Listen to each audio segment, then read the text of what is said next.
ही देखील चेतावणी देतो की कोणीही या ठिकाणी जर दंगा करण्याचा प्रयत्न केला त्याचा जात धर्म न पाहता त्याच्यावर कारवाई केली जाईल आणि पोलिसांवर जर कोणी हल्ला केला तर त्यांना सोडलं जाणार नाही, त्यांच्यावर कडक कारवाई ही केली जाईल हे देखील या निमित्ताने मी सांगतो।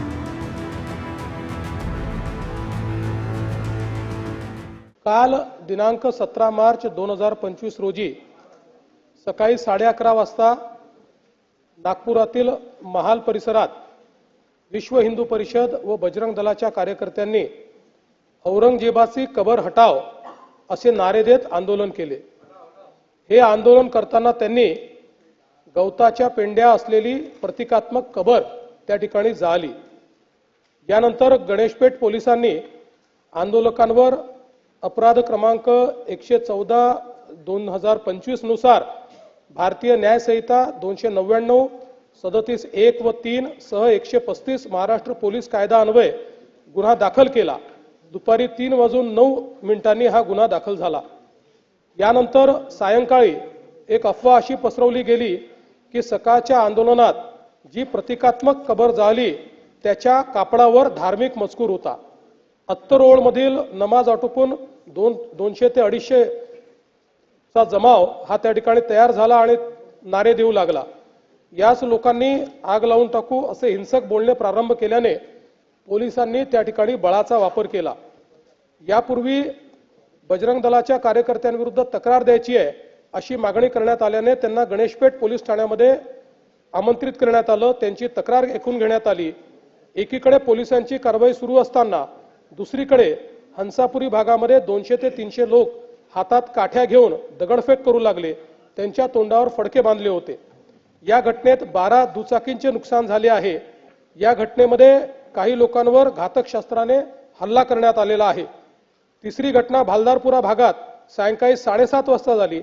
80 ते 100 लोकांचा जमाव तिथे होता। तिथे त्यांनी पोलिसांवर हल्ला केला, त्यामुळे अश्रुधूर व सौम्य बळाचा वापर करावा लागला। या घटनेत एक क्रेन, 2 जेसीबी व काही 4 चाकी वाहने ही जाळण्यात आली। या संपूर्ण घटनेमध्ये 33 पोलीस जखमी झाले आहेत, ज्यामध्ये 3 उपायुक्त दर्जाचे पोलीस आहेत। त्यातल्या एका पोलीस उपायुक्तावर कुऱ्हाडीने त्या ठिकाणी हल्ला करण्यात आलेला आहे। एकूण 5 नागरिक जखमी झालेले आहेत।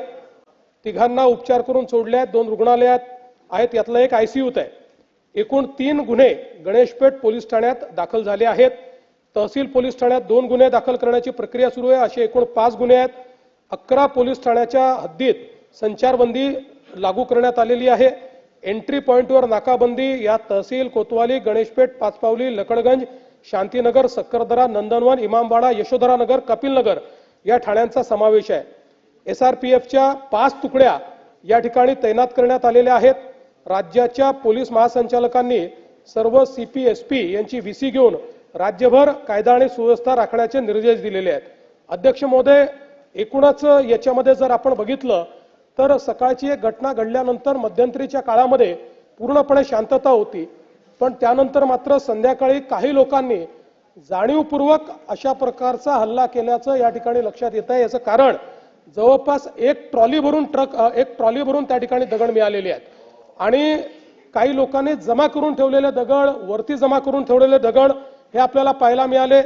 शस्त्र देखील मोठ्या प्रमाणात त्या ठिकाणी होते, ते शस्त्र जप्त करण्यात आलेले आहेत। वाहनांची जाळपोळ त्या ठिकाणी झालेली आहे आणि ठरवून काही ठराविक घरांना, काही ठराविक आस्थापनांना त्या ठिकाणी लक्ष करण्यात आलेलं आहे। 3 डीसीपी लेवलचे लोक या ठिकाणी जखमी झालेले आहेत आणि जसं मी सांगितलं की यातल्या एका डीसीपीवर तर थेट कुऱ्हाडीने वार हा त्या ठिकाणी करण्यात आलेला आहे। त्यामुळे निश्चितपणे याच्यामध्ये काही ना काही एक प्रकारे काही लोकांचा सुनियोजित पॅटर्न हा देखील त्या ठिकाणी दिसतो आहे। अशा लोकांना त्या ठिकाणी त्यांच्यावर कारवाई ही केलीच जाईल। कुठल्याही परिस्थितीमध्ये कायदा आणि सुव्यवस्था हाती घेण्याची कोणालाही परवानगी या ठिकाणी देण्यात येणार नाही।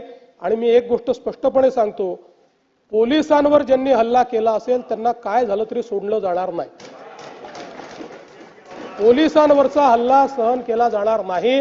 पोलीस शांतता प्रस्थापित करत होते, अशा वेळी पोलिसांवर केलेला हल्ला अतिशय चुकीचा आहे।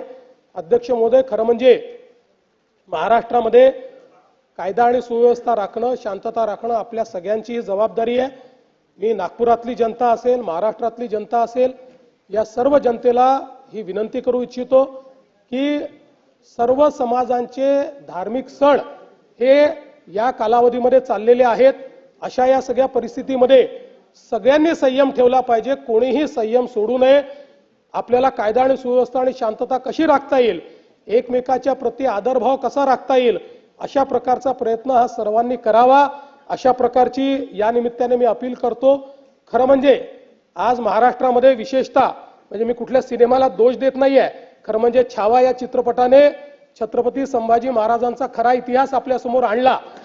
पण त्यानंतर राज्यामध्ये लोकांच्या भावना देखील खूप मोठ्या प्रमाणात त्या ठिकाणी एक प्रकारे प्रज्वलित झालेल्या आहेत. औरंगजेबाबद्दलचा जो काही राग आहे तो रागही खूप मोठ्या प्रमाणात त्या ठिकाणी बाहेर येतोय. या सगळ्या गोष्टी आपल्या ठिकाणी असल्या तरी मला असं वाटतं की महाराष्ट्रात कायदा आणि सुव्यवस्था राखणं हे अत्यंत महत्त्वाचं आहे. त्यामुळे सर्वांनी संयम बाळगला पाहिजे. महाराष्ट्र एक प्रगतिशील राज्य आहे. या राज्यामध्ये मोठ्या प्रमाणात इन्व्हेस्टमेंट येत आहे. या ठिकाणची कायदा सुव्यवस्था, इथली सगळी जी काही सामाजिक घडी आहे ही जर योग्य प्रकारे राहिली तर मला असं वाटतं की आज ज्या प्रगतीकडे आपण चाललोय त्या दिशेने जाण्यास आपल्याला अधिक मदत होईल. आणि म्हणून निश्चितपणे कायदा आणि सुव्यवस्था राखण्याकरता, शांतता राखण्याकरता मी आवाहन करतो. आणि त्यासोबत ही देखील चेतावणी देतो की कोणीही या ठिकाणी जर दंगा करण्याचा प्रयत्न केला, त्याचा जात धर्म न पाहता त्याच्यावर कारवाई केली जाईल. आणि पोलिसांवर जर कोणी हल्ला केला तर त्यांना सोडलं जाणार नाही. त्यांच्यावर कडक कारवाई ही केली जाईल, हे देखील या निमित्ताने मी सांगतो.